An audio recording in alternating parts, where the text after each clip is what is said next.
करने के लिए इस वक्त मेरे साथ मौलाना तौक़ीर रज़ा साहब मौजूद हैं।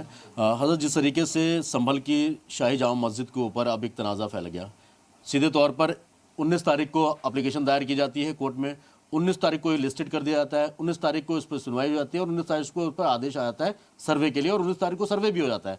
किस तरीके से देखते हैं आप? मैं इसको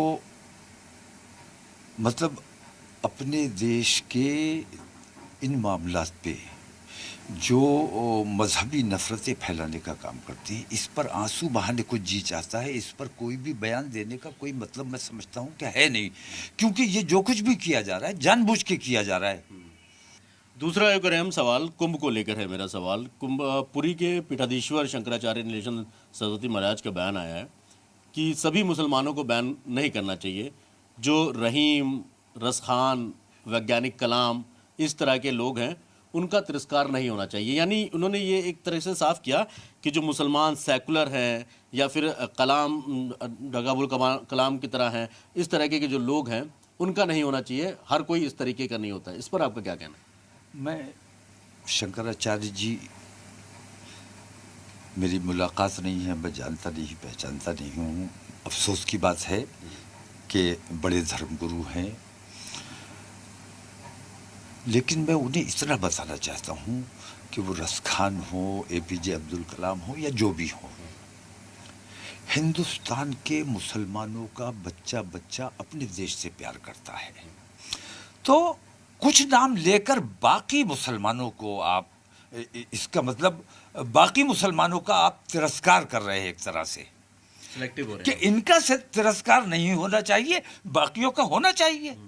क्या ये कौन से धर्म में ये है कि दूसरे धर्म के लोगों का तिरस्कार होना चाहिए, अपमान होना चाहिए, लिंचिंग होना चाहिए, बेइज्जतियां होना चाहिए, उनके घर पर चढ़ाई होना चाहिए? तो धर्म गुरुओं का काम जो है प्यार मोहब्बत का पैगाम बांटने का है, एकता और भाईचारे की बात करना है। आपके धर्म में अगर कोई मदाखलत करता है तो बेशक आप उसके खिलाफ कार्रवाई करें। मतलब आपका सीधा तौर पर कहना है कि जो राजनीति है वो राजनेता करें, जो मजहबी चीज़ है वो मजहब के जो लोग हैं वही करें। कतई तौर पर मैं ये हिंदू समाज को मैं ये समझाना चाहता हूँ कि जो असली हिंदुत्व है, ज़रा याद कीजिए कि असली हिंदुत्व क्या था और अब उसमें कितना फर्क आ गया है।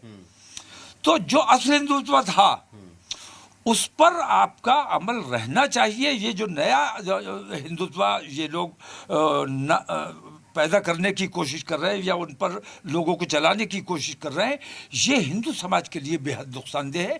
अपने शंकराचार्यों के, आम हिंदू से मैं कहता हूँ कि अपने शंकराचार्यों के राब्ते में रहिए, अपने धर्मगुरुओं के राब्ते में रहिए, और ये जो सियासी नया सनातन पैदा किया जा रहा है, इससे आम हिंदू को परहेज करना चाहिए, इससे बचने की कोशिश करना चाहिए। जिस तरह हमने अपने मजहब की हिफाजत बादशाह से नहीं डरे, उसकी मुखालफत की और उसकी उस मुहिम को नाकाम किया, मैं उन चारों शंकराचार्यों को भी मुबारकबाद पेश करता हूं।